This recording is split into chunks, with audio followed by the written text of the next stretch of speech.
When Margaret Thatcher was elected Britain's first female Prime Minister in May 1979, she set about smashing the existing economic order. She introduced free market policies that helped the country throw off its post-war malaise and shook up the banking world with a flurry of deregulation, making London one of the world's most important financial centres. She thought the financial services industry was an industry that could flower and blossom and create great wealth for the nation. But I think that the main point would be that she saw Britain as the bankers of the world. The mainstream of her activity was to move over to market economics and to get rid of the rust bucket legacy, which we've been trying to keep going, of old-fashioned, heavy, loss-making industry and absurd restrictive practices in public sector-owned industries as well. And she took on the profession, she took on the city. She actually believed that people should be responsible in the way they did things. And looking back, I think the main thing she did was modernise.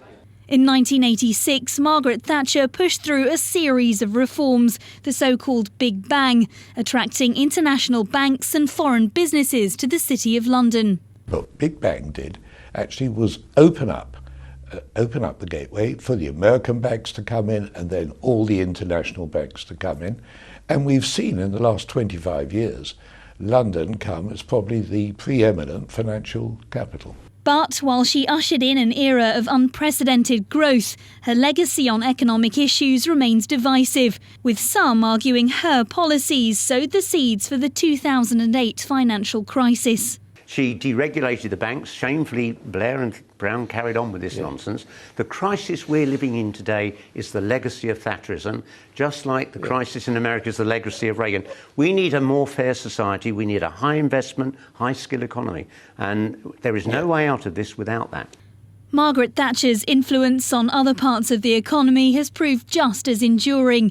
She took a hard line during strikes in the mid-1980s, facing down coal miners with riot police and crushing the power of Britain's once powerful unions. Her commitment to free markets led her to sell off a raft of state-owned industries, from British Gas to British Airways, and to cut taxes. She was very keen on privatisation, and she recognised that to have a successful privatisation, whatever rules you created, whatever you did with debt, however you organised the financial structure, in the end it's about people. It was not in favour of picking winners. It was not about giving large amounts of money to industry.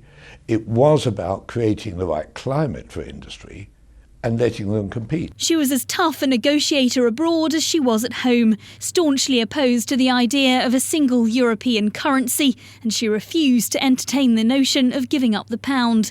Her critics and supporters alike would agree that by the time Margaret Thatcher left Downing Street in November of 1990, Britain was a very different place from when she first took office.